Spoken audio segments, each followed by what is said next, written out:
దేవుని పరిశుద్ధమైన నామమునకు మహిమ కలుగునుగాక. ఆమేన్. హల్లెలూయా. చేరి వచ్చిన ఆత్మీయ బిడ్డలందరికీ కూడా మన ప్రభువును లోకరక్షకుడైన యేసుక్రీస్తు వారి యొక్క పరిశుద్ధ నామం ద్వారా హృదయపూర్వకమైన వందనాలు. ప్రభు మిమ్మల్ని అందరినీ కూడా దీవించి ఆశీర్వదించును గాక. ఆమేన్. హల్లెలూయా. హల్లెలూయా. ప్రియమైనటువంటి దేవుని యొక్క సంగమా, ఈ పగటి పూట మన ధ్యానము నిమిత్తమై పరిశుద్ధ దేవుని యొక్క బైబిల్ గ్రంథముల నుంచి కీర్తనల గ్రంథము మొదటి కీర్తన మొదటి చరణాన్ని, మొదటి అధ్యాయంలో మొదటి చరణాన్ని మనం చదువుకుందాం. కొద్ది నిమిషాలు దేవుని యొక్క వాక్యాన్ని ధ్యానం చేసుకుందాం. దుష్టుల ఆలోచన చొప్పున నడువక, పాపుల మార్గమున నిలువక, అపహాసకులు కూర్చుండు చోటు కూర్చుండగా, యెహోవా ధర్మశాస్త్రమునందు ఆనందించుచు దివారాత్రములు దానిని ధ్యానించువాడు ధన్యుడు. దేవునికి స్తోత్రం కలుగునుగాక. హల్లెలూయా. సాధారణంగా ఈ వాక్యాన్ని గనక మనం చూసినట్లయితే దాదాపుగా సంఘంలో ఉన్నటువంటి చిన్నపిల్లలకు సండే స్కూల్ కనుక వారికి ఏర్పాటు చేస్తే వారికి నేర్పించేటువంటి మొట్టమొదటి వాక్యము ఈ యొక్క కీర్తన గ్రంథంలో రాయబడిన మాట. మంచి కూర్చో, ఫోన్ పక్కనే ఈపు బగులుద్ది, మంచి కూర్చో.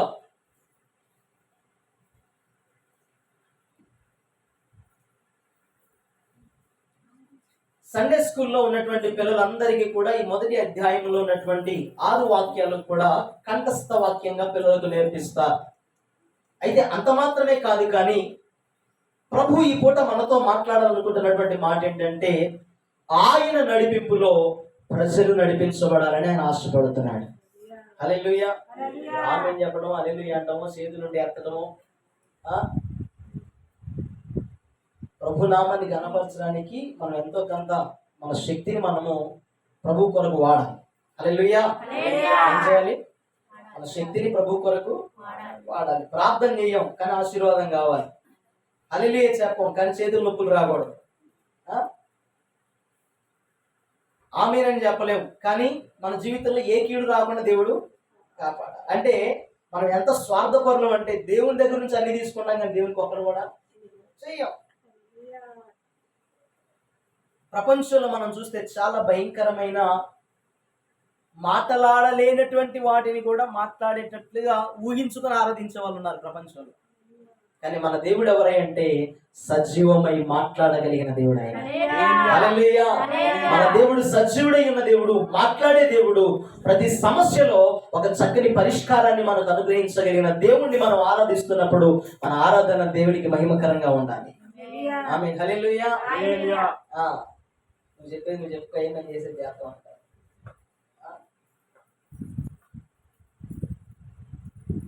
ప్రభు వాక్యం ఏమని సెలవిచ్చిందంటే, ఎక్కడ 2-3 వాక్యం పూర్తి చేయండి, పూర్తి చేయండి. వారి మధ్యలో నేను ఉంటాను అని ప్రభు సెలవిచ్చాడు. హల్లెలూయా. 2-3 ఉంటేనే కూర్చుంటాను అన్న దేవుడు, ఉంటాను అన్న దేవుడు. అంతకంటే ఎక్కువ మంది ఉన్నాం. అది మన ప్రవర్తన, మన విధానాలు ప్రభు చూస్తారా? చూస్తాడు. హల్లెలూయా. ఆయన మన ప్రవర్తనను చూస్తున్నాడు కనుకనే ఈ పగటి పూట మాట్లాడలేనటువంటి ఒక ఆకాంక్షతో, ఒక ఆశతో దేవుడు ఏం చేస్తున్నాడంటే నిన్ను నన్ను సరిదిద్దడానికి ఆయన ప్రయత్నం చేస్తున్నాడు. దేవునికి స్తోత్రం కలుగును గాక. హల్లెలూయా. ప్రియమైనటువంటి దేవుని యొక్క సంగమా, ఈ కీర్తన చిన్నపిల్లలకు సంబంధించిందిలే, లేకుంటే అప్పుడప్పుడే దేవుణ్ణి ఎదుగుతున్నటువంటి పిల్లలకు చెప్పాల్సిన మాటలే అని మనం అనుకుని ఏం చేస్తున్నామంటే ఈ మాటలు పక్కన పెట్టేస్తాం. దేవుని యొక్క నడిపింపులో ఏ వ్యక్తి అయితే నడిపించబడతాడో, ఏ కుటుంబం అయితే దేవుని యొక్క నడిపింపులో నడిపించబడుతుందో, ఏ ప్రాంత ప్రజలైతే దేవుని యొక్క మార్గములు నడిపించబడతారో వారి మార్గాలన్నిటిని కూడా దేవుడు ఏం చేస్తాడంటే వర్ధిల్ల చేస్తాడని రాయబడింది బైబిల్లో. హల్లెలూయా. ఆయన మార్గములను వర్ధిల్ల చేసే దేవుడు కాబట్టి ప్రియమైనటువంటి దేవుని సంగమా, దేవుని పిల్లలారా, కొన్ని హెచ్చరికలు, కొన్ని సూచనలు, కొన్ని శిక్షణతో కూడినటువంటి మాటలు దేవుడు మనకి ఏం చేస్తున్నారంటే బయలుపరుస్తూ మాట్లాడుతున్నారు. దేవునికి స్తోత్రం కలుగును గాక. హల్లెలూయా. హల్లెలూయా. దేవుడు ఒక 3 రకాలైనటువంటి ప్రాముఖ్యమైన సందర్భాలను మనకు జ్ఞాపకం చేస్తున్నాడు. ఒక క్రైస్తవుడైన వాడు, ప్రభుని తెలుసుకొని రక్షింపబడినటువంటి వారు దేవుని యొక్క మార్గములో ఆత్మీయంగా ఎదగాలి అని, ప్రభు యొక్క రాకడ కొరకు ఎదురు చూస్తూ నిరీక్షణ కలిగి ఓపికతో కనిపెట్టుకుని ఉన్నటువంటి సంఘానికి ఒక హెచ్చరికను చేస్తూ దేవుడు మన యొక్క ప్రవర్తనను సరిదిద్దుకోవడానికి కావలసిన చెబుతున్నటువంటి మాటలు. ఈ యొక్క వాక్యంలో ఒక 3 రకాలైనటువంటి విధానాలను మనకు ప్రభు చూపిస్తున్నాడు. మొట్టమొదటి మాట ఏంటంటే దుష్టులు. ఎవరంట? దుష్టులు. రెండవది ఎవరంటే పాపులు. మూడవది ఎవరయ్యానంటే అపహాసకులు. ఈ ముగ్గురు ఇటువంటి స్వభావం కలిగినటువంటి మనుషులు చాలా ప్రమాదకరమైనటువంటి వారు. ఇలాంటి వారి మార్గాలలో నిలవద్దు అంటున్నాడు. మళ్ళీ ఒకసారి చదవండి వాక్యాన్ని. దుష్టుల ఆలోచన చొప్పున నడవక, పాపుల మార్గములో నిలవక, అపహాసకులు కూర్చున్న చోటను కూర్చోకూడదు అంటున్నాడు. హల్లెలూయా. ఒకటి, ఆలోచన చొప్పున నడవకూడదు. ఏ ఆలోచన? దుష్టుల ఆలోచన చొప్పున. రెండవది, ఏ మార్గంలో నడవద్దు అంటున్నాడు? పాపుల మార్గంలో నడవద్దు అంటున్నాడు. మూడోది ఏమంటున్నాడంటే అపహాసకులు ఎక్కడైతే కూర్చుంటారో అక్కడ నువ్వు కూర్చోవద్దు అంటున్నాడు. హల్లెలూయా. అంటే అపహాసకులు, పాపులు, దుష్టులు అనేటువంటి వారు ఒక వ్యక్తి యొక్క జీవితాన్ని పడద్రోసేటువంటి వారు, ఒక వ్యక్తి జీవితాన్ని నాశనం చేసేటువంటి వారు. మన లోకంలో ఒక సామెత వాడతాం కదా, పెద్దలు మాట్లాడుతూ అంటారు, తాను జడ్డకోతట వనమంతా చెడిపేసింది. అంటే ఒక కుటుంబము నాశనం కావాలంటే, ఒక ప్రాంతంలో ప్రజలు దేవుని దీవెనకు దూరం అవ్వాలి అని అంటే, ఒక కుటుంబంలో ఉన్నటువంటి క్రమాన్ని తప్పించాలి అని అంటే కుటుంబం అంతటిని చెడగొట్టాల్సిన అవసరం లేదు, ఒక్కని చెడగొడితే చాలు. హల్లెలూయా. ఈనాటి సమాజంలో సాతానిక గురి, సాతానిక లక్ష్యం, అపవాదిక గురి ఏమిటయ్యానంటే నీ కుటుంబంలో నిన్ను చెడగొట్టాలని, నీ ఆత్మీయ జీవితాన్ని ఎదగకుండా, నీ పరిశుద్ధ జీవితాన్ని నువ్వు పోగొట్టుకొని దేవుని మార్గము వినకుండా, దేవుని యొక్క వాక్యానుసారంగా నడిపించబడకుండా ఉండడానికి దుష్టుడు చేస్తున్నటువంటి ప్లాన్ ఏంటంటే వాడి ఆలోచనలో నిన్ను నడిపించాలని ఆశపడుతున్నాడు. హల్లెలూయా. ప్రియమైన దేవుని పిల్లలారా, దుష్టుని ఆలోచనలో నడిపించబడితే, పాపుల మార్గంలో నువ్వు నిలిస్తే, అపహాసకులు ఎక్కడైతే నువ్వు కూర్చుంటారో వారు కూర్చున్నప్పుడు, వారితో పాటు నువ్వు కూర్చున్నప్పుడు నీలో కూడా లోక సంబంధమైన ఆలోచనలు వస్తాయని దైవజనుడిగా నేను ప్రేమతో హెచ్చరిక చేస్తున్నా. దేవునికి స్తోత్రం కలుగునుగా. హల్లెలూయా. ప్రియమైనటువంటి దేవుని బిడ్డలారా, దుష్టుల యొక్క ఆలోచన పరిశుద్ధ గ్రంథంలో మనం ఒక వాక్యాన్ని చదువుకుంటే, దేవుని యొక్క వాక్యాన్ని చదువుకుందాం. యోహాను సువార్త, భక్తుడైనటువంటి యోహాను రాసినటువంటి పత్రిక, మొదటి పత్రిక 5వ అధ్యాయము 18వ వాక్యాన్ని మనం చదువుకుందాం. యోహాను రాసినటువంటి మొదటి పత్రిక 5వ అధ్యాయము 10-18వ వాక్యాన్ని చదువుకుందాం. చదవండి. ఏం చదువుతున్నారమ్మా? దేవుని మూలముగా పుట్టి ఉన్నవాడు ఎవడును పాపము చేయడని ఎరుగుదుము. దేవుని మూలముగా పుట్టినవాడు తనను భద్రము చేసుకొనును కనుక దుష్టుడు వానిని ముట్టడు. మనము దేవుని సంబంధులమనియు లోకమంతయు ఎక్కడ ఉన్నదట? లోకమంతా దుష్టుని యొక్క వశంలో ఉంది. అంటే సాతానుగాడి యొక్క వశంలో కనబడుతుంది. హల్లెలూయా. యేసయ్యకే నిమిషంలో చూపించాడంట లోకమంతటిని వాడు. యేసయ్య పరిశుద్ధుడై ఉండి, నీతి కలిగిన వాడై ఉండి, నమ్మకమైనటువంటి వాడై ఉండి, లోకానికి సవాలు విసిరినటువంటి యేసయ్యకు సాతానుగాడు వచ్చి ఏమంటున్నాడంటే ఈ లోక రాజ్యములన్నిటిని కూడా ఒక నిమిషంలో చూపించాడట దేవునికి వాడు. హల్లెలూయా. రాజ్యములన్నీ చూపించామంటాడంటే నీవు నా పాదములకు గనుక మ్రొక్కినట్లయితే ఇదిగో ఈ లోకమును నీకు అప్పగించి వేస్తానని చెప్పి సవాలుగా దేవునితో మాట్లాడాడు. దేవుని పిల్లలారా, పరిశుద్ధుడైన దేవునికే ఎరవేసి దేవుడు చేయాల్సినటువంటి చిత్తాన్ని తప్పించడానికి, దేవుని యొక్క ఆయనకు కలిగినటువంటి లక్షణాలను త్రిప్పివేయడానికి అపవాదిగాడు ప్లాన్ చేస్తే, ఇప్పుడు లోకములో ప్రభువు లేకుండా ఉన్నటువంటి అయినటువంటి మనము అనగా దేవుడు సశరీరుడుగా మన మధ్యలో లేరు, కానీ ఆయన ఆత్మస్వరూపిగా సంచారం చేస్తున్నప్పుడు ఆ ఆత్మ నడిపింపులో నువ్వు ఉండగలిగితే దేవుడు నిన్ను గమ్యానికి చేర్చే దేవుడు అయి ఉన్నాడు. హల్లెలూయా. అందుకే అంటాడు, దుష్టుని వశములో ఉన్న లోకంలో దుష్టుని చేత నడిపించబడేవారు ఉన్నారు, దుష్టుని యొక్క ఆలోచన చేత నడిపించబడే ఉన్నారు. చాలా మంది లోకములో దుష్టుని యొక్క వశములో ఉన్నారు కనుక ప్రభు అంటున్నాడు, దుష్టుని ఆలోచన చొప్పున నువ్వు నడవద్దు. అసలు దుష్టు యొక్క ఆలోచనలు ఎప్పుడు వస్తాయి చెప్పండి మీరు? దుష్టు యొక్క తలంపులు ఎప్పుడు వస్తాయి మన జీవితాల్లో? ఎప్పుడు వస్తాయి అంటే, దేవుడి చెప్పినటువంటి పని చేయకుండా, దేవుడు చూపిన మార్గంలో నడవకుండా, దేవుని యొక్క వాక్యానికి విధేయులు కాకుండా ఎక్కడైతే అపహాసకులు కూర్చొని ఉంటారో వారి దగ్గరికి వెళ్ళినప్పుడు నీకు ఏ ఆలోచనలు వస్తాయట? దుష్టుని యొక్క ఆలోచనలు వస్తాయి. హల్లెలూయా. దుష్టుని మార్గంలో నడిపించబడడానికి వాడు ఏం చేస్తాడంటే ముందు ఎరేస్తాడు, నీకు నాకు మనందరికి కూడా. దేవుడు ఏం చెప్తున్నాడంటే, ఈ 3 విషయాలను దాటి వేసుకొని యెహోవా ధర్మశాస్త్రమునందు ఆనందించుచు దివారాత్రములు దాన్ని ధ్యానించువాడు ధన్యుడు అంటున్నాడు. హల్లెలూయా. అంటే దుష్టుల మార్గంలో నడవద్దు, అపహాసకులు కూర్చునే చోట కూర్చోవద్దు, పాపుల మార్గాల్లో నిలబడవద్దు అంటున్నాడు. 1 నడవద్దు, 2 నిలబడొద్దు, 3 కూర్చోవద్దు. ఈ 3 విషయాలు కనుక నువ్వు చేయకుండా ఉన్నట్లయితే ప్రభు అంటున్నాడు, నేను నిన్ను నడిపిస్తా అంటున్నాడు. హల్లెలూయా. యేసు ఏం చేస్తానంటున్నాడు? నేను నిన్ను నడిపిస్తానని మాట్లాడుతున్నాడు. పరిశుద్ధ దేవుని గ్రంథముల నుంచి ఒక మాట చదువుకుందాం. 32వ కీర్తన 8వ చరణాన్ని చదువుకుందాం. చదవండి. 32వ కీర్తన 8వ చరణం. నీకు ఉపదేశము చేసేదను, నీకు ఉపదేశం చేస్తాను, నడవలసిన మార్గమును నీకు బోధించేదను. చూడండి చూడండి, నీకు ఉపదేశం చేస్తాను, నీవు ఏ మార్గములో నడవాలో ఆ మార్గములో నేను నిన్ను నడిపిస్తా. హల్లెలూయా. నీకు నడవవలసిన మార్గం ఏంటో నేను నీకు బోధిస్తా. ఉపదేశానికి చెవియొగ్గేవాడు, ఉపదేశానికి లోపడేటువంటి వాడు, ఒక నడిపింపులకు అప్పగించుకునేవాడు ఎలా ఉంటాడు అంటే దేవుని మార్గంలో నడిపించబడతాడు. హల్లెలూయా. మనుషుల మార్గంలో నడిపించబడితే కీడే.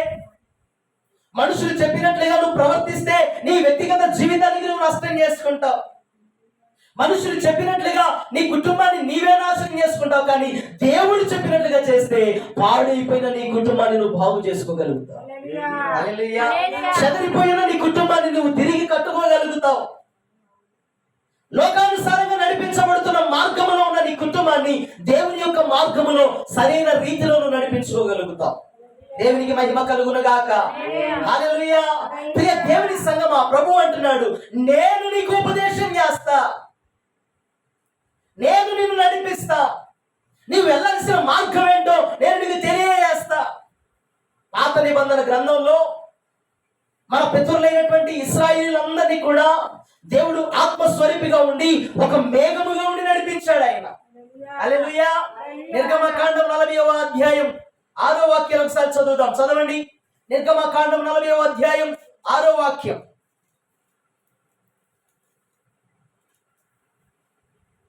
ప్రత్యక్షపు గుడారము మందిరము ద్వారా మందిరము ఎదుట దహన బలిపీఠము ఉంచవలెను. ప్రత్యక్షపు గుడారమును బలిపీఠములకు మధ్యను గంగాళమును ఉంచి దానిలో నీళ్లు నింపవలెను. తెరల చుట్టూ ఆవరణమును పెట్టి ఆవరణ ద్వారము యొక్క తెరను తగిలింపవలెను. మరియు అభిషేక తైలమును తీసుకొని, ఒకసారి చదవండి. ఇదే 40వ అధ్యాయము 34 నుంచి కొన్ని మాటలు చదువుకుందాం.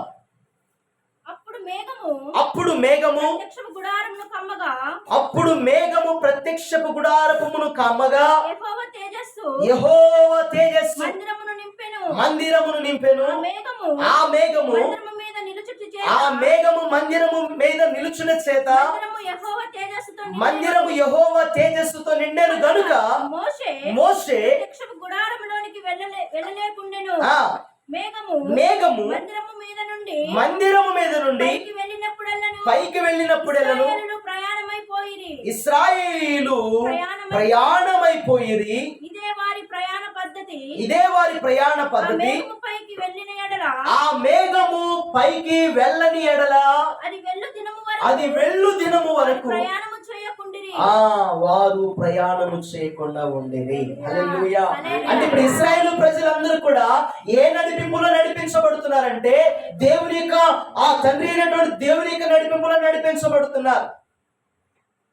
భక్తుడైనటువంటి మోషే గారికి దేవుడు ఒక ప్రత్యక్ష గుడారము నిర్మించి ఆ గుడారములో ఆవరణం ఎలా ఉండాలో, పరిశుద్ధ స్థలం ఎలా ఉండాలో, అతి పరిశుద్ధ స్థలం ఎలా ఉండాలో, జనులు ఏ కాలమున ఆ మందిరం ఎందుకు రావాలో, ఆ మందిరంలో ఎలాంటి బలులు అర్పించాలో, ఎలాంటి ధూప ద్రవ్యములు చెల్లించాలో, ఏ రీతిగా దేవుని సన్నిధిలో ఆ విజ్ఞాపన చేయాలో, దేవునికి అర్పించాల్సినటువంటి కానుకలైనా, యాచనలైనా, విజ్ఞాపనలైనా, దేవునికి ఇవ్వాల్సినటువంటి బలమైన కార్యాలన్నిటిని కూడా దేవుడు ఏం చేశాడంటే ఒక క్రమమైన పద్ధతిలో వారికి దేవుడు పెట్టాడు. ఆ క్రమమైన పద్ధతి పెట్టినప్పుడు ఎప్పుడైతే ప్రజలందరూ కూడా వచ్చి ప్రత్యక్షపు గుడారం ఎదుట దేవునికి బలి అర్పించినప్పుడు ఆ బలి పైకట పరలోకము నుంచి ఒక మహిమ మేఘము ఆ మందిరమును ఆవరించడానికి దిగి వచ్చేది. దేవునికి స్తోత్రం కలుగును. హల్లెలూయా. దేవుడు ప్రజలను నడిపించిన పద్ధతి మేఘము ద్వారా నడిపించారు. వాక్యం చదువుకున్నాం కదా, ఆ ప్రత్యక్షపు గుడారం పైన మేఘము నిలిచి ఉన్నంత వరకు ప్రజలు అలాగే ఉండేవాళ్ళట. ఒక మాట కూడా మాట్లాడేవాళ్ళు కాదు. దైవజనుడైన మోషే యొక్క నడిపింపులో, పరిశుద్ధాత్మ దేవుని యొక్క ఆధీనములో తండ్రి అయిన దేవుని చిత్తానికి లోబడి ఏం చేసేవారంటే ఒక క్రమమైన పద్ధతిలో ప్రజలు నడిపించేవారు. ఈరోజు ప్రజలు ఎలా ఉన్నారో తెలుసా? ఈరోజు ప్రజలు ఎలా ఉన్నారంటే దేవుని మాటకు వ్యతిరేకంగా నడుస్తున్నారు. దైవజనుని నడిపింపులకు వ్యతిరేకంగా నడుస్తున్నారు. దేవుడిచ్చిన శాస్త్రాలకు, దేవుడిచ్చిన కట్టడలకు, దేవుడిచ్చినటువంటి పద్ధతులకు వారు ఏం చేయబడుతున్నారంటే వ్యతిరేకమైన మార్గంలో నడిపించబడుతున్నారు. కనుకనే వారి కుటుంబాలు ఏముండట్లేదంటే ఐక్యత ఉండట్లేదు. హల్లెలూయా. వారి కుటుంబాల్లో నెమ్మది ఉండట్లేదు. వారి కుటుంబాల్లో ఎంత సంపాదించినా కరువు తాండవం చేస్తా ఉంది. భార్య చెప్పిన మాట భర్తకు నచ్చదు, భర్త చెప్పిన మాట భార్యకి నచ్చదు, వీరిద్దరు చెప్పితే పిల్లలకు నచ్చట్లా. కారణం ఏంటంటే ప్రభు అంటున్నాడు, నేను మీకు ఉపదేశం చేయాలి, సరిగ్గా లేనటువంటి మార్గంలో సరిగా మిమ్మల్ని నడిపించాలి. అందుకే ప్రభు అంటున్నాడు, మీరు నా మాటలను అంగీకరించండి, నా వాక్యములకు లోబడండి, నా వైపు తిరిగితే నేను మీ తట్టు తిరుగుతానని ప్రభు మాట్లాడుతున్నాడు. దేవుని వైపు తిరగకుండా ఉన్నటువంటి కాలం అంత కాలం కూడా కుటుంబాల్లో ఏముండదు అంటే ఒక సరైన నడిపింపు ఉండదు, ఒక క్రమమైనటువంటి పద్ధతి ఉండదు. ఈరోజు దేవుని ప్రజలందరూ కూడా ఏం చేయబడుతున్నారంటే వారి వారి ఇష్టానుసారంగా నడిపించబడుతున్నారట. వారి సొంత ఆలోచనలు అనుసరించి నడుస్తున్నారట. కాబట్టి కుటుంబంలో ఏముండట్లేదంటే సంతోషకరం అయిపోయింది. ఈ మధ్య కాలంలో మనం చూస్తే ఇంచుమించుగా 10వ తరగతి పాస్ కాగానే తల్లిదండ్రులు పిల్లలకి ఏం కొనిస్తున్నారు? స్మార్ట్ ఫోన్లు. ఎరా ఎందుకు రానికి స్మార్ట్ ఫోన్ అంటే నేను రేపు నుంచి కాలేజీకి పోవాలి. దేనికట? కాలేజీకి పోయి బాగా చదువుకోవాలి. కాబట్టి నాకు ఏం చేయాలంటే మీరు ఫోను, పుస్తకాలు చదివితే బాగుపడతాడా, ఫోన్ చూస్తే బాగుపడతాడు పిల్లగాడు? చెప్పాలి. తల్లిదండ్రులకు కూడా ఆ విషయం తెలుసు, వీడికి కూడా ఆ విషయం తెలుసు. అయితే వీడి లోపల ఉన్న ఆలోచన ఏంటంటే నేను ఫోన్ కొనుక్కుంటే పుస్తకాల కంటే ఎక్కువగా ఫోన్నే చూడొచ్చు, ఫ్రెండ్స్ తో ఎక్కువగా కమ్యూనికేషన్ లో ఉండొచ్చు. చాలా భయంకరమైన పరిస్థితులు మనం చూస్తున్నాం. స్మార్ట్ ఫోన్ అనేది ఒక ఇంటర్నెట్ ప్రపంచం అనేటువంటిది ఒక వలతో కూడిన అపవాది యొక్క సాధనం. వాడు యవనస్తులందరికీ ఏం చేస్తున్నాడంటే ఎరవేస్తున్నాడు. ఫ్రెండ్స్ అని, ఏమండి బ్రదర్స్ అని, సిస్టర్స్ అని, నా ఫ్రెండ్, నా బెస్ట్ ఫ్రెండ్ అని ఏం చేస్తున్నారంటే మొబైల్ నెంబర్స్ లో ఫోన్ లో నెంబర్లన్నీ కూడా సేవ్ చేసుకొని అర్ధరాత్రి 12 గంటలు దాటిన తర్వాత పాపపు కార్యాలు చేస్తున్నారు యవన సమాజం. కొంతమంది కాలేజీ నుంచి ఇంటికే రాట్లా. అమ్మా యాడికి వెళ్ళామంటే రాత్రంతా నైట్ అవుట్ డాడీ, రాత్రంతా ఓవర్ స్టడీస్, బాగా కష్టపడి చదువుకుంటున్నాం అని చెప్పి ఏం చేస్తున్నారంటే తల్లిదండ్రులు చెప్తున్నారు. మొన్న ఈ మధ్య ఒక మంచి మోటివేషన్ చేసేటువంటి ఒక ఆయనట ఒక బీటెక్ చదివే కాలేజీకి ఏం చేశారంటే అక్కడ ఉన్నటువంటి యవనస్తులందరికీ కూడా, అయ్యా ఇక్కడ ఉన్నటువంటి బీటెక్ స్టూడెంట్స్ కి లైఫ్ గురించి కొన్ని స్కిల్స్ చెప్పండి, వాళ్ళందరూ కూడా చక్కగా చదువుకోవాలి, వాళ్ళ తల్లిదండ్రులకు మంచి పేరు తేవాలి. కాబట్టి మా పిల్లలకు ఒక 3 రోజులు మీరు ట్రైనింగ్ ఇవ్వడానికి రండి అని చెప్తే, ఈ సారట కొంతమంది టీముని తీసుకుని ఏం చేశారంటే వెళ్ళిపోయి వారికి ఇచ్చినటువంటి ఆ హోటల్లో ఏం చేస్తున్నారంటే, కాలేజీకి బయట పక్కన ఒక హోటల్ ఉంటే ఆ హోటల్లో ఆ సార్ ఉంచారట. ఉంచిన తర్వాత సార్లు కాలేజీ యాజమాన్యం అంతా చెప్పిన మాట ఏంటంటే, సార్ మీరైతే రావడానికి బాగానే వచ్చారు, కానీ రాత్రి పూట 12 దాటిన తర్వాత ఒకసారి మా కాలేజీ వైపు చూడండి అన్నారట. హల్లెలూయా. 12 దాటిన తర్వాత చూడమనగానే ఈ సార్ పగలంతా రెస్ట్ తీసుకొని ఇక రాత్రి 12 గంటలు అయ్యేసరికి చెవు దగ్గర ఒక లైట్ వెలుగుతుందట. అంటే మినుగుడు పురుగులు తెలుసు కదా, ఒక మినుగుడు పురుగు ఎలాగైతే తిరుగుతా ఉందో ఒక లైట్ అట ఆ కాలేజీ యొక్క కారిడార్ లో ఇటు అటు తిరుగుతా ఉంటే, అరే ఇదేంటి రాత్రిపూట హాస్టల్లో ఎవరో దెయ్యం తిరుగుతున్నారు అనుకున్నాడంట సార్. ఈయన చూసి భయపడుతున్న ఒక 10 నిమిషాలకి ఇంకో లైట్ లోపల నుంచి వస్తుందంట. హల్లెలూయా. ఇంకో లైట్ లోపల నుంచి వస్తా ఉంటే ఇక చూసి గమనించడం ప్రారంభించాడంట. దాదాపు 4-5 స్టేర్లు ఉన్నటువంటి ఆ గర్ల్స్ హాస్టల్లో 12 దాటిన తర్వాత అమ్మాయి చెవులలో ఫోన్లట అటు ఇటు తిరుగుతా ఉన్నాయట. హల్లెలూయా. తల్లిదండ్రులు దేనికి పంపించారు అని? చదువుకోవడానికి పంపించారు. వీరు దేని వల్ల పడిపోయారంటే దుష్టుని యొక్క వశంలోకి వెళ్ళిపోయారు. ఈరోజు మానవుని యొక్క జీవితాలు అపహాసకులు కూర్చోవడం వల్ల ఏమవుతుందంటే, అత్త మీద కోడలికి, కోడల మీద అత్తకి, కొడుకు మీద తల్లికి, తల్లి మీద కొడుక్కి, ఎవరికి సంబంధం లేకుండా ఏం చేస్తున్నారంటే, నీ కుటుంబం బాగుండటం ఇష్టం లేదు కనుక నీ చెవులో వేయాల్సినటువంటి వాళ్ళు చెడు సాక్ష్యాలు వేసేస్తారు. నీ కుటుంబాన్ని చెడగొడుతున్నారు. దాన్ని నువ్వు గ్రహించుకోవాలి. అందుకే ప్రభు అంటున్నాడు, నీవు నా మాటలు వినగోరితివా, నీవు నా మాటలు ఆలకించితివా, నేను నీకు నిత్య విశ్రాంతిని, సుఖ జీవనముతో గడుపు సంవత్సరములను నీకు నెమ్మదిని దయచేస్తానని ప్రభు మాట్లాడుతున్నాడు. దేవునికి స్తోత్రం కలుగునుగాక. హల్లెలూయా. సమాజం పాడైపోతుంది, ప్రజల జీవితాలు ఆరిపోతున్నాయి. క్రైస్తవ సమాజంలో, సంఘాల్లో కూడా నేటి దినాల్లో ప్రార్థనలు కరువైపోయాయి, ఆత్మీయ సహవాసం కరువైపోయింది. పాస్టర్ గారు ఫోన్ చేస్తే, అమ్మా ఈరోజు మీ ఇంట్లో గృహకూటం పెట్టాలి, మరి సిద్ధపడండి అంటే, పాస్టర్ గారు పోయిన వారమేగా మా ఇంట్లో పెట్టింది, మళ్ళీ ఏంది మా ఇంట్లో? ఈ పాస్టర్ గారికి కానుకలు అవసరం అని చెప్పింది, అందుకే మా ఇంటికి వస్తానంటాడు. కానుకలు తీసుకునే సేవకులు వేరే వాళ్ళు ఉంటారండి. దేవునికి స్తోత్రం కలుగును గాక. కానుకలు దేవుని రాజ్యాన్ని చేర్చలేవు, దశమ భాగములు దేవుని రాజ్యాన్ని చేర్చలేవు. కానీ నీ ఆత్మీయ జీవితంలో నీవు కలిగి ఉన్న పరిశుద్ధత, నీవు చేస్తున్న ప్రార్థన జీవితం, నీవు నడుస్తున్నటువంటి దేవుని యొక్క మార్గం నిన్ను దేవుని రాజ్యానికి చేర్చేటట్లుగా ప్రభు నడిపించగలుగుతాడు. దేవునికి స్తోత్రం కలుగును గాక. హల్లెలూయా. దేవుని నడిపింపులో నువ్వు నడిపించబడాలి. ఇశ్రాయేలీయులు ఎవరు పద్ధతిలో నడిపించబడ్డారట? దేవుడు ఇచ్చిన మేఘము చేత ప్రజలు నడిపించబడ్డారు. దేవునికి స్తోత్రం కలుగును గాక. హల్లెలూయా.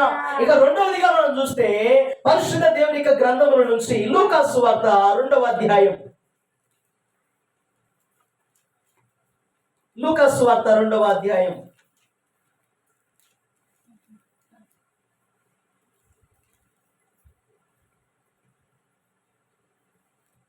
క్షమించండి, మార్కు సువార్త అనుకుంటా. మార్కు సువార్త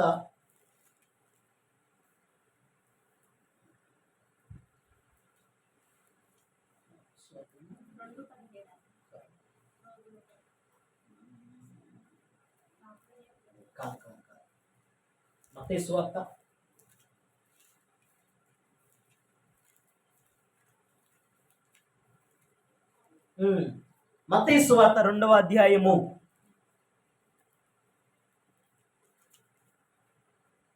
9వ వాక్యాన్ని మనం చదువుకుందాం. చదవండి.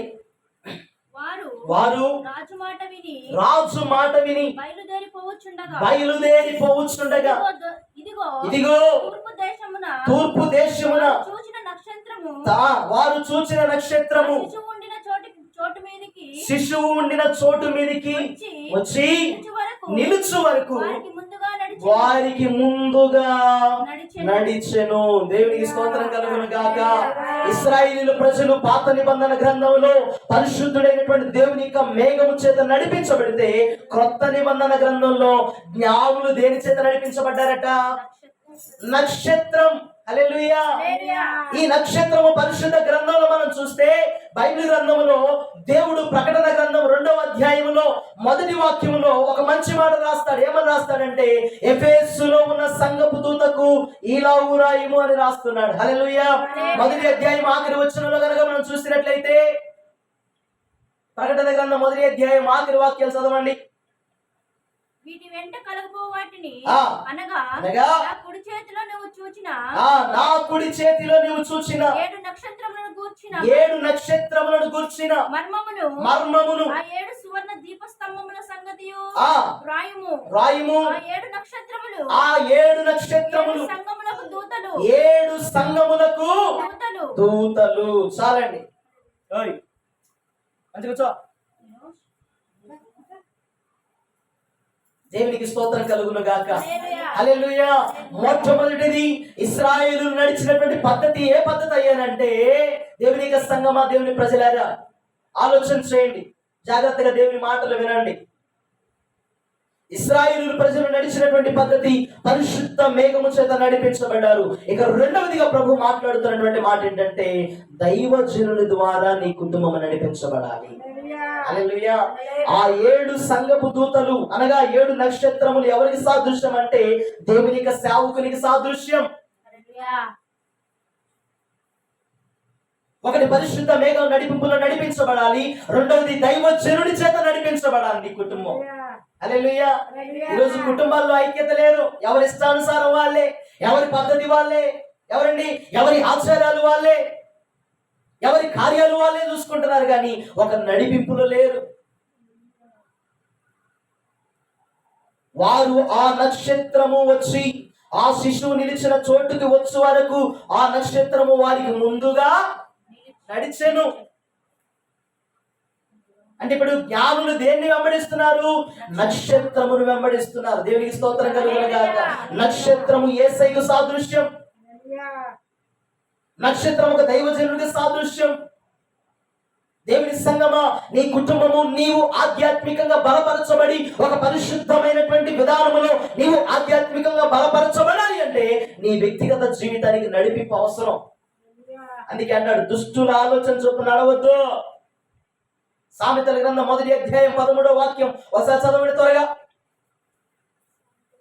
సామెతల గ్రంథం 1వ అధ్యాయం 13వ వాక్యం చదవండి. పలు విధములైన మంచి సొత్తులు మనకు దొరుకును, మన ఇండ్లను దోపుడు సొమ్ముతో నింపుకొందుము. నీవు మాతో పాలివాడవై ఉండుము. మనకందరికి సంచి ఒకటే ఉండును అని వారు నీతో చెప్పుతారు. నా కుమారుడా వారి మార్గమున పోకుము. అబ్బా చూడండి, నా కుమారుడా నీవు వారి మార్గాల్లో వెళ్ళకు, వారి త్రోవల యందు నడవకుండా, వారి త్రోవల్లో నడవకుండా పాదములు వెనుకకు తీసుకు. చూడండి, పాపులు ఏం చేస్తారంటే మనల్ని ప్రేరేపిస్తారు, బలవంతం చేస్తారు. పాపులు నిన్ను ప్రేరేపించగా నువ్వు ఒప్పొద్దు. ఒకవేళ వాళ్ళు నిన్ను బలవంతం చేస్తుంటే నీ పాదాన్ని వెనక్కి లాగేసుకో. దేవునికి స్తోత్రం కలుగును గాక. హల్లెలూయా. ప్రియమైన దేవుని సంగమా, దేవుని పిల్లలారా, ఈరోజు యవ్వన పిల్లలు ఎలా పాడైపోతున్నారంటే, ఎవడో ఒకడు తాగుబోతోడు ఉంటాడు, వీడితో ఒక మంచివాడు స్నేహం చేస్తా ఉంటే ఒక వారం రోజులు, ఒక నెల రోజులు గడిచిపోయేసరికి వీరిద్దరికి ఒక అండర్స్టాండింగ్ వచ్చేస్తుంది.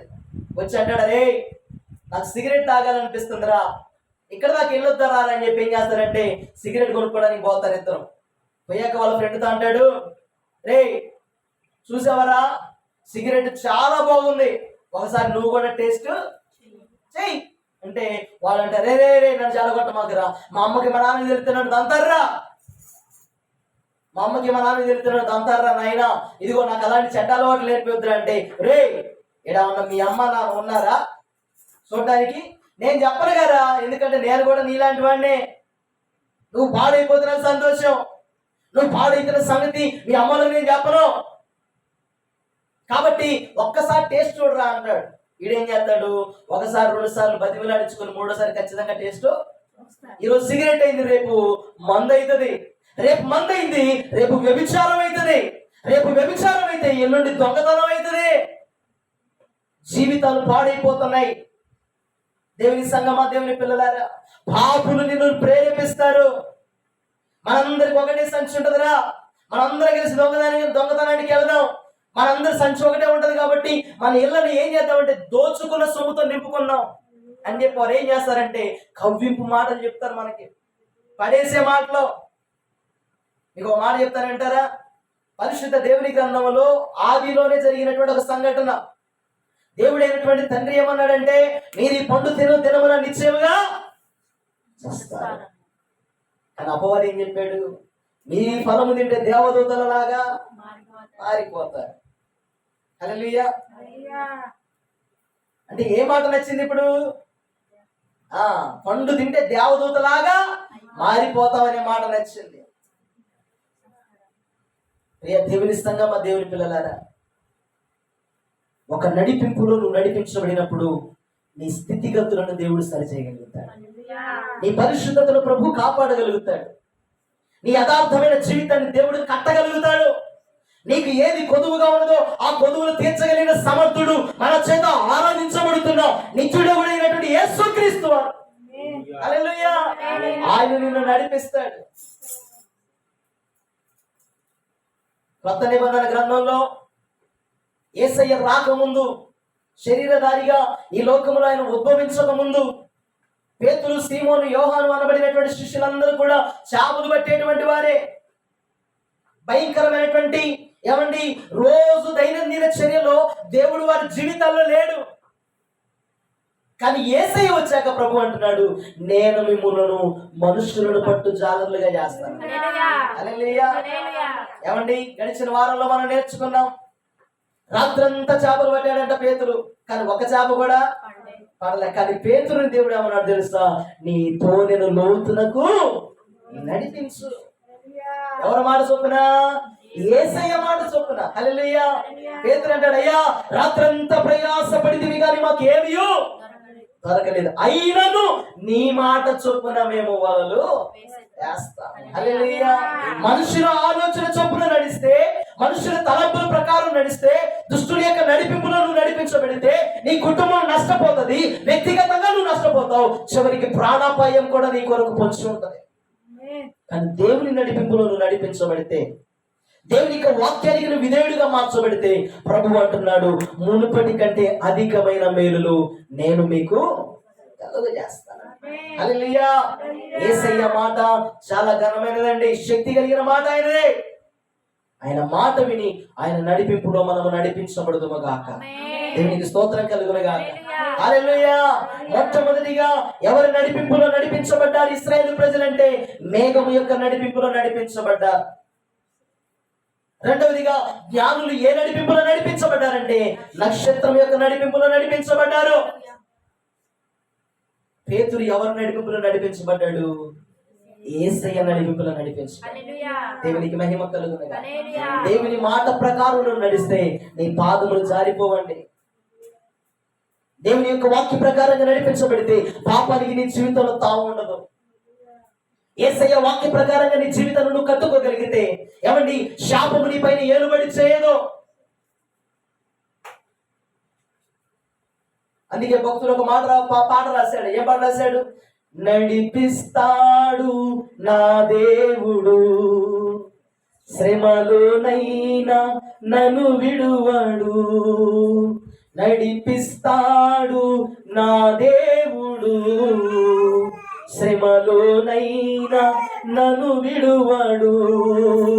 అడుగులు తడబడినా, అలసట పైబడినా, అడుగులు తడబడినా, అలసట పైబడినా, చేయి పట్టి వెళ్ళు తట్టి చక్కని ఆలోచన చెప్పి, చేయి పట్టి వెళ్ళు తట్టి చక్కని ఆలోచన చెప్పి, నడిపిస్తాడు నా దేవుడు, శ్రమలోనైనా నన్ను విడువడు. నడిపిస్తాడు నా దేవుడు, శ్రమలోనైనా నన్ను విడువడు. హల్లెలూయా. ఏ నడిపింపు కావాలి మనకి?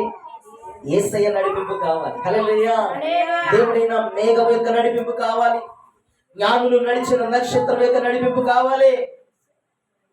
పేతురు యేసయ్య నడిపింపులో నడిపించబడ్డాడు కనుక మునుపెన్నడు చూడని విస్తారమైన గొప్ప చేపను చూశాడండి. హల్లెలూయా. సాధారణంగా మనం చూస్తే మీకు అర్థం అవడానికి ఒక మాట చెప్తా. ఒక జాలరి గనక వలలో గనక ఒక చేపల కోసం వల వేస్తే నీటిలో, ఆ వలలో ఇంచుమించుగా పడితే ఒక 20 చేపలు పడతాయేమో, మహా అయితే ఒక 30 చేపలు పడతాయేమో. ఆ 30 చేపల వలలో లాగడం కూడా కష్టమే. కానీ పేతురు అంటున్నాడు, రాత్రంతా మేము ప్రయాసపడ్డామయ్యా, ఈ నదంతటిని గాలించాం, ఎక్కడ ఒక చేప మాకు పడలే. కానీ ఎంత ప్రయాసపడినా మా కష్టం అంతా వ్యర్థమైపోయింది యేసయ్యా. అయినా మాకున్న విశ్వాసం ఏంటో తెలుసా? నీ మాటే, హల్లెలూయా, నీ నడిపింపే, నీ వాక్య విధానమే, నీ కట్టడలే, నీ శాసనాలే, నీ నియమాలే నాకు కావాలయ్యా. నీ నడిపింపులో నేను నడిపించబడి నీ మాట చొప్పున ఇప్పుడు నేను వల వేస్తున్నానని చెప్పి వల వేస్తేనటండి. యోహాను సువార్త 21వ అధ్యాయంలో చివరి మాటల్లో 13-14 వాక్యాల్లో కొన్ని మాటలు రాయబడిన మాట ఏంటంటే, ఆ వలట మిక్కిలి గొప్ప 153 చేపలతో నిండిపోయింది. హల్లెలూయా. ఎన్ని చేపలు? 153 చేపలు. చిన్న చేపలు కాదు, అక్కడ రాయబడిన మాట గొప్ప చేపలు. హల్లెలూయా. ఏ చేపలు? గొప్ప చేపలు. ఎవరు నడిపింపులు పడ్డాయి? యేసయ్య నడిపింపులు. హల్లెలూయా. అందుకే ప్రభు అంటున్నాడు, ఒకడి మాటను వినొద్దు, ఒకడు చెప్పినట్లుగా ప్రవర్తించొద్దు, నీ సొంత జ్ఞానాన్ని బట్టి నువ్వు నడవద్దు. నువ్వు ఎవరు నడిపింపులో నడిపించబడాలంటే దేవుని యొక్క నడిపింపులో నడిపించబడాలి. హల్లెలూయా. ఇప్పుడు చెప్పండి మీరందరూ, ఇశ్రాయేలీయులు ఏ నడిపింపులో నడిపించబడ్డారు? మేఘం యొక్క నడిపింపులో నడిపించబడ్డారు. జ్ఞానులు ఏ నడిపింపులో నడిపించబడ్డారు? నక్షత్రం యొక్క నడిపింపులు. ఇప్పుడు పేతురు ఎవరు నడిపింపులో నడిపించబడ్డాడు? యేసయ్య నడిపింపులో నడిపించబడ్డారు. దేవునికి మహిమ కలుగును గాక. హల్లెలూయా. ఇప్పుడు క్రొత్త నిబంధన సంఘం అంతా కూడా ఎవరు నడిపింపులో నడిపించబడాలంటే దేవుని యొక్క ఆత్మ చేత నడిపించబడాలి. హల్లెలూయా. యేసుక్రీస్తు వారు పరలోకానికి ఆరోహణుడై వెళ్ళిపోతూ చెప్తున్నటువంటి మాట ఏంటంటే, నేను వెళ్ళుట మంచిది, నేను వెళ్ళని ఎడల ఆదరణకర్త మీ వద్దకు రాడు. కాబట్టి మీరేం చేయాలంటే ఆ ఆదరణకర్త అయిన పరిశుద్ధాత్మ దేవుని కొరకు కనిపెట్టుకొని మీరు ప్రార్థన చేయమని చెప్పాడు. దేవునికి స్తోత్రం కలుగును గాక. యేసయ్య ఎప్పుడైతే ఈ భూమిపై నుంచి పరలోకానికి ఆరోహణుడై వెళ్ళిపోయాడో, యేసయ్య వెళ్ళిపోయిన 10 దినములకు పరలోకము నుంచి పరిశుద్ధాత్మ దేవుడు భూమిపైకి దిగి వచ్చాడు. హల్లెలూయా. హల్లెలూయా. తిరిగి తనముతో ఉన్నటువంటి వారిలోనికి దేవుడు ధైర్యాన్ని పంపాడు. ఆమేన్ చెప్పండి. ఆమేన్. హల్లెలూయా. కష్టములో ఉన్నటువంటి వారి కొరకు దేవుడు పరిశుద్ధాత్మని పంపాడు. పాపములో ఉన్నటువంటి వారిని సరి చేయడానికి దేవుడు పరిశుద్ధాత్మ దేవుడిని పంపాడు. ఎవరి దిగులుతో కూడుకున్నటువంటి కూర్చున్నటువంటి వారిని బలపరచడానికి పరిశుద్ధాత్మ దేవుడిని దేవుడు పంపాడు. ఆమేన్. హల్లెలూయా. హల్లెలూయా. రోమీయులకు రాసిన పత్రిక 8వ అధ్యాయం 14వ వాక్యం చదవండి ఒకసారి. రోమీయులకు రాసిన పత్రిక 8వ అధ్యాయం 14వ వాక్యం. చూడండి, దేవుని ఆత్మ చేత ఎందరూ నడిపించబడుదురు వారందరూ దేవుని కుమారులై ఉంటారట. హల్లెలూయా. ఎవరు కుమారులటండి? ఎవరు నడిపింపులో నడిపించబడితే అనగా పరిశుద్ధాత్మ దేవుని యొక్క ఆత్మలో ఆయన ద్వారా నడిపించబడితే మనం ఎవరు కుమారులు అవుతామంట? ఎమ్మెల్యే గారి కొడుకైతే జబ్బతట్టుకోండి, నేను ఎవరు కొడుకుని? పోలీస్ ఆయన కొడుకు అయితే పోలీస్ ఆయన కొడుకునని వాడు మీసాలకి మెలాత్తలో తొడగొట్టుకున్నాడు. ఏమండి, అసలు వాళ్ళెంతండి? మన దేవుడు శ్రీమంతుడు. హల్లెలూయా. మన ఎవరి కుమారులు అట? దేవుని కుమారులు. దేవునికి స్తోత్రం కలుగును గాక.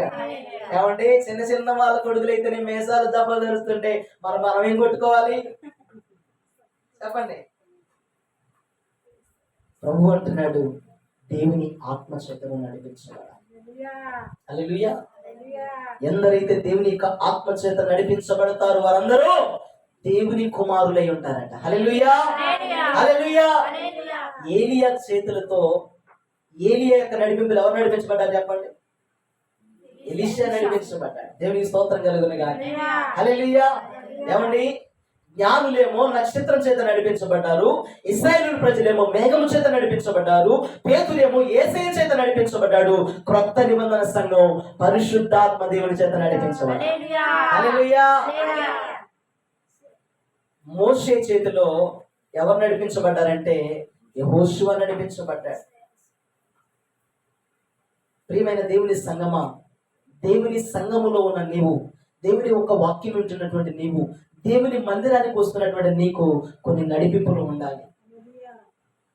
అందుకే ప్రభు అంటున్నాడు, దుష్టుల ఆలోచన చొప్పున నడవద్దు, అపహాసకులు కూర్చున్న చోట కూర్చోవద్దు, పాపుల మార్గంలో నిలవద్దు. ఎవరైతే ఈ 3 స్థలాల్లో కూర్చోకుండా తమ పరిశుద్ధ జీవితాన్ని కాపాడుకోవాలని దేవుని యొక్క వాక్యాన్ని ప్రతినిత్యము చదివి దేవుని పాదాలను పట్టుకుని ప్రార్థన చేస్తారో ప్రభు అంటున్నాడు, అతడు చేయునంతయు సఫలం చేస్తాడు. హల్లెలూయా. ఇది జరగట్లేదు, అది జరగట్లేదు, అది పోవట్లేదు, ఇది పోవట్లేదు, అది వస్తుంది, ఇది వస్తుంది కాదు. ఎన్ని పోవాలంటే ప్రభు అంటున్నాడు, దివారాత్రములు దాన్ని ధ్యానించువాడు ధన్యుడు. అతడు నీటి కాలువలు ఎవరను నాటబడిన వాడై, చూడండి, ఆకు వాడక తన కాళ్ళ మందు ఫలమిచ్చు చెట్టు వలె ఉంటాడు.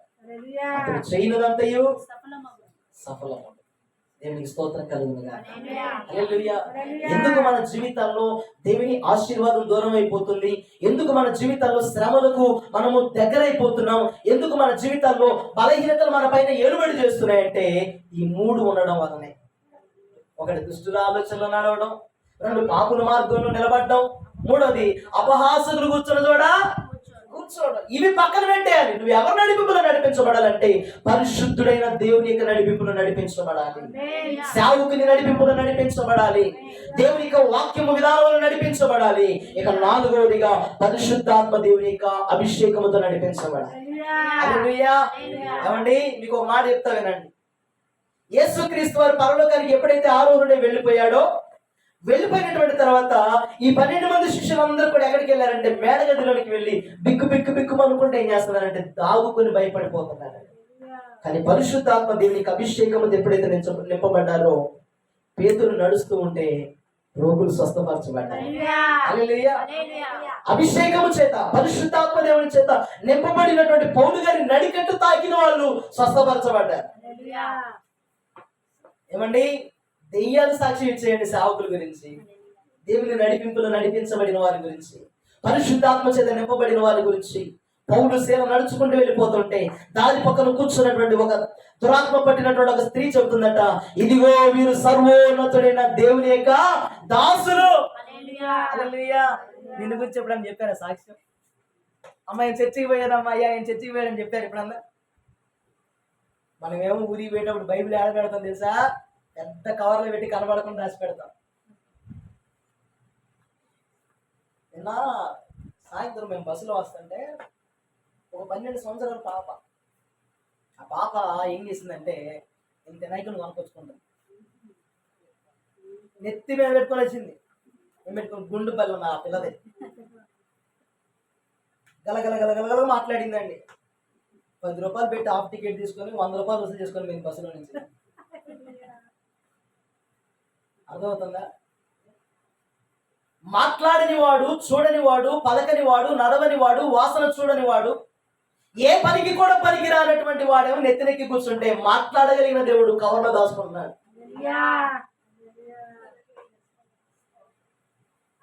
అర్థమవుతుందండి? మన దేవుడు ఎక్కడ ఉండాలా? కవర్లో కాదు, ఎక్కడ ఉండాలా? చేతిలో ఉండాలి. దేవునికి స్తోత్రం కలుగుతుంది. ఒక భక్తుడు అంటున్నాడు, నీ యవ్వన కాలంలో నీకు శక్తి ఉన్నప్పుడే నువ్వు బైబిల్ మోయగలిగితే నీ వృద్ధాప్యంలో బైబిల్ నిన్ను మోస్తుంది. హల్లెలూయా.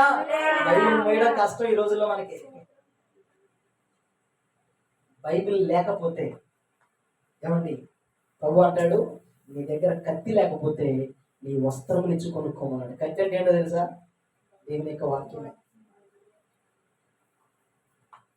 వాక్యం ఉంటే ఆ నడిపింపులో నువ్వు నడిపించబడితే నీ కుటుంబం దీవించబడుతుంది. హల్లెలూయా. వ్యక్తిగతంగా నువ్వు సరైన మార్గంలో నడిపించబడతావు. ఏమండి, చాలా మందికి హృదయంలో దేవుని భయం లేకనే ఏం చేస్తున్నారంటే దేవుని యొక్క మార్గం నుంచి తొలగిపోతున్నారు, తప్పిపోతున్నారు, చివరికి ప్రాణాలు తీసుకుంటున్నారు. తల్లిదండ్రుల మాట విన్నవాడు భవిష్యత్తులో మంచోడు ఎదురు కాడ.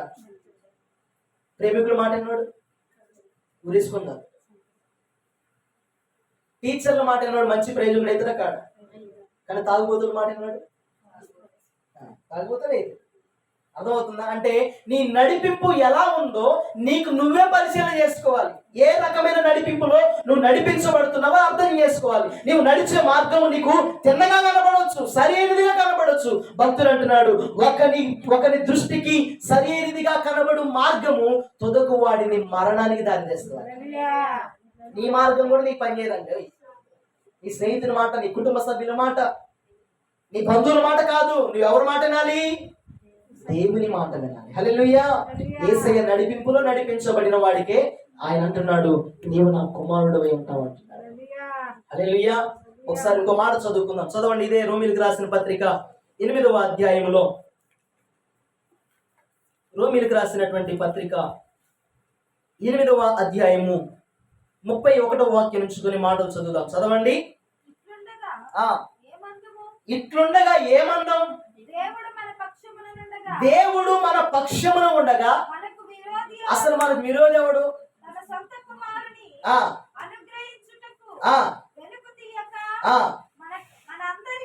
మన అందరి కొరకు ఆయనను అప్పగించిన వాడు ఆయనతో పాటు సమస్తమును మనకెందుకు ఇయ్యడు? వారి మీద నేరము మోపవాడెవడు? నీతిమంతులుగా తీర్పు తీర్చువాడు దేవుడే. శిక్ష విధించువాడు.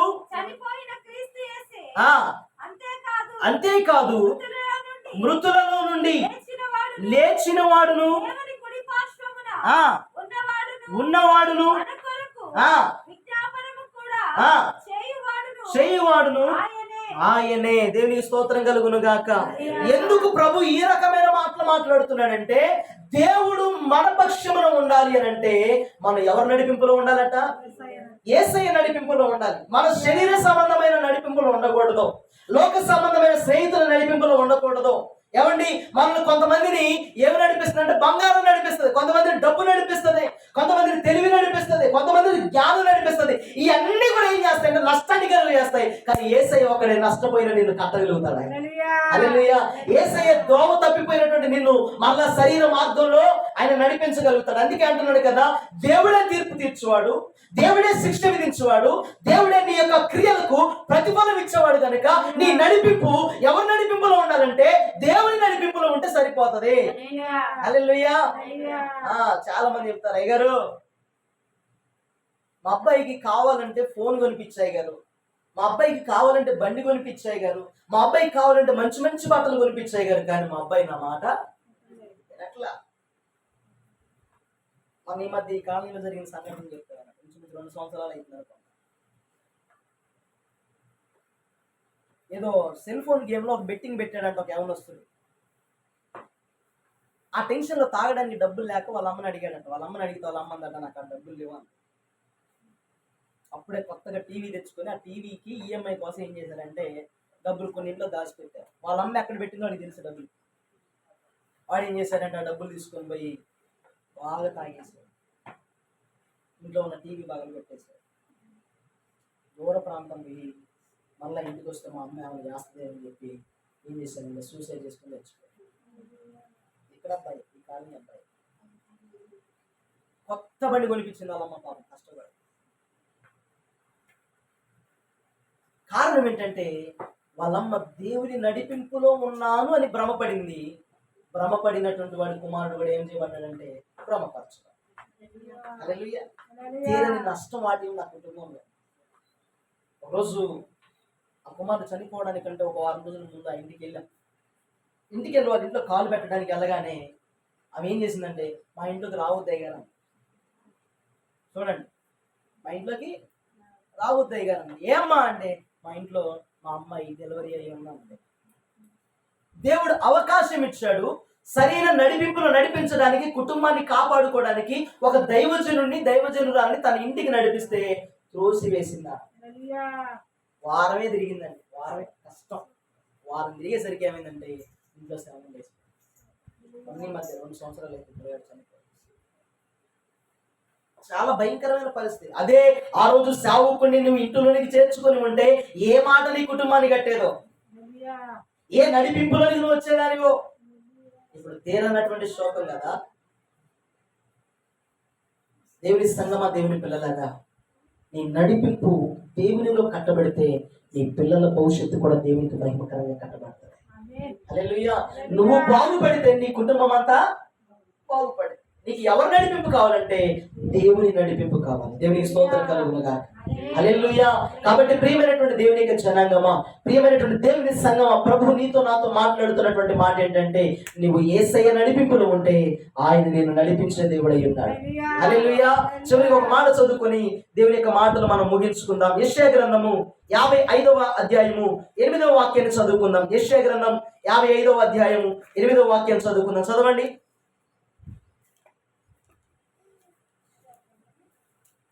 55వ అధ్యాయం 8వ వాక్యం. చూడండి. నా తలంపులు మీ త్రోవలు నీ త్రోవలు నా త్రోవల వంటివి కావు. నీ ఆలోచనలు నా ఆలోచనల వంటివి కావు. ఒకవేళ నీ ఆలోచన ప్రకారం నువ్వు నడిపించబడితే నీవు నడిచే మార్గంలో ముళ్ళ పొదలు వస్తాయి, నువ్వు నడిచే మార్గంలో గులకరాలు వస్తాయి, నువ్వు నడిచే మార్గంలో లోయలు వస్తాయి, నువ్వు నడిచే మార్గంలో ఎత్తులు వస్తాయండి, నువ్వు నడిచే మార్గంలో శ్రమలు వస్తాయి. కానీ ప్రభు అంటున్నాడు, నీ తలంపు ప్రకారం నడుస్తున్న నీవు ఒకసారి నా తలంపులోనికి రా.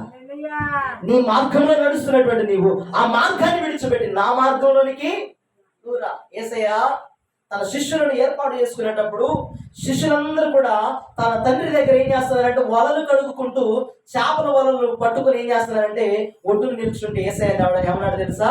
వాటిని విడిచి నన్ను వెంబడించాడు. హల్లెలూయా.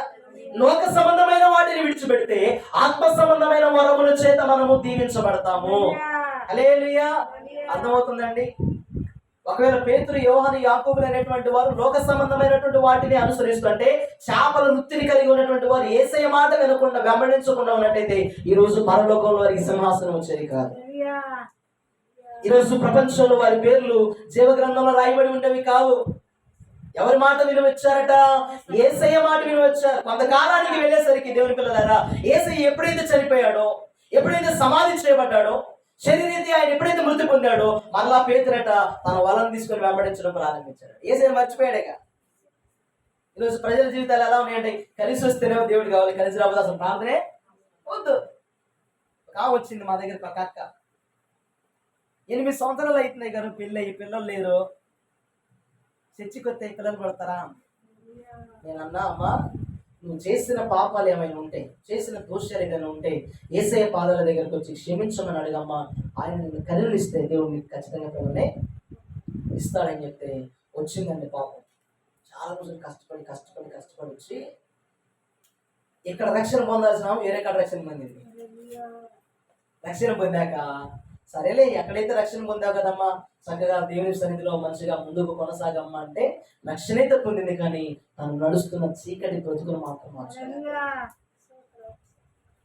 చీకటి బ్రతుకులు మార్చుకోకపోయేసరికి ఒకనొక రోజు నాకు దొరికిపోయింది. ఆమె రెడ్డి హ్యాండెడ్గా దొరికిపోయేసరికి చెప్పామా, రక్షణ పొందావు, పాపపు జీవితం జీవిస్తున్నాం, యేసయ్య ఊరుకోడమ్మా అని అనగానే చర్చి మానేసిందంగా. మొన్న పోతే వాళ్ళ చెల్లి అంటుంది, అయ్యగారు ఏం దేవుడు అయ్యగారు యేసయ్య కరుణించట్లేదు, ఇటు అమ్మగారిని కరుణించట్లేదు, ఇటు మా అక్కనే, నేను పిల్లల కోసమా?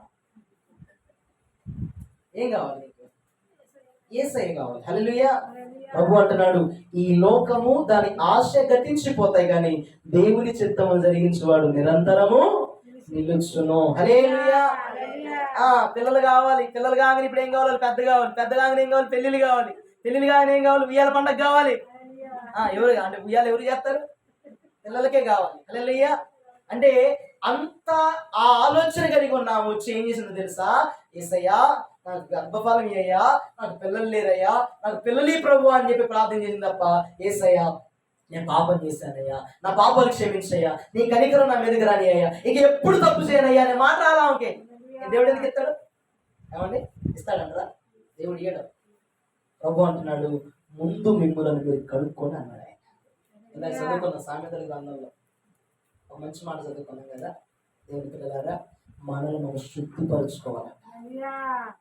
దేవుని కార్యం జరగాలి అని అంటే, దేవుడు నీ కన్నుల పొరలు రాచాలి అని అంటే, యేసయ్య దగ్గర నువ్వు నోరు తెచ్చి ప్రభువా నా అపరాధాన్ని మన్నించని ప్రార్థన చేయాలి. ఎప్పుడు ఇవన్నీ నీకు వస్తాయి నీ జీవితంలో, ఎప్పుడు నీ జీవితం బాగుపడుతుందంటే నువ్వు సరైన నడిపింపునకు అప్పగించుకున్నావు. హల్లెలూయా. కొంతమంది ఈ సహవాసం నుంచి, ఈ సంఘం నుంచి వెళ్ళిపోయారు. వాళ్ళ ముఖాలు చూస్తే జాలేస్తుంది నాకు. చీకేసిన తాడిగారు ఎట్లుంటాయి చెప్పండి, కూర్చుంటుందా? జుట్టు ఉంటుంది, తాటికాయ పైన ఎట్లుంటుంది, పీసులు పీసులుగా ఉంటుంది. బాధ వేసింది, జాలి వేసింది. అమ్మా ఎంత మంచి సహవాసాన్ని పోగొట్టుకున్నారు అనిపించింది. సరిగ్గా నడిపింపు లేకపోతే నీ కుటుంబమే నీ మాట వెళ్తాయి కదా. దేవుని భయం నీ కుటుంబంలో ఉండాలి, సేవకుని భయం నీ కుటుంబంలో ఉండాలి, ప్రార్థన భయం ఉండాలండి. సమయం పోతుందన్నప్పుడు వ్యర్థంగా పోగొట్టుకోకూడదు. ఎందుకంటే కాలము బహు కొంచెంగా వచ్చుచున్నవాడు ఆలస్యం చేయకుండా వస్తున్నాడు. కాబట్టి నువ్వు సరైన నడిపింపును నడిపించబడినట్లయితే నీ కుటుంబాన్ని దేవుడు సరైన మార్గంలో నడిపిస్తాడు. దేవుని స్తోత్రం కలుగును గాక. అందుకే అంటున్నాడు కదా, నేను నీకు ఉపదేశము చేసేదను, నీవు నడవవలసిన మార్గం ఏందో నేను బోధిస్తాను. ఆ మార్గం ఎవరంటే యేసయ్యే. హల్లెలూయా. యోహాను సువార్త 14:6 అంటాడు, నేనే మార్గం, నేనే సత్యం, నేనే జీవం, నా ద్వారా తప్ప తండ్రి యొద్దకు ఎవడు చేరడు. హల్లెలూయా. యేసయ్యను పట్టుకొని యేసయ్య నడిపింపును నువ్వు నడిపించబడినట్లయితే దేవుని కృప తోడై ఉంటుంది. నీ క్రియలు సరిచేయబడతాయి, నువ్వు పరిశుద్ధమైన మార్గంలో నడుస్తావు, ప్రభు ఇచ్చే రాజ్యాన్ని చేర్చుకుంటావు. ఈ కొద్ది మాటలు దేవుడు మనందరి వినికిడిలో దీవించి ఆశీర్వదింపజేసి ఫలింపజేయును గాక. ఆమె తలలు వంచండి, ప్రార్థన చేసుకుందాం. తలలు వంచండి, ప్రార్థన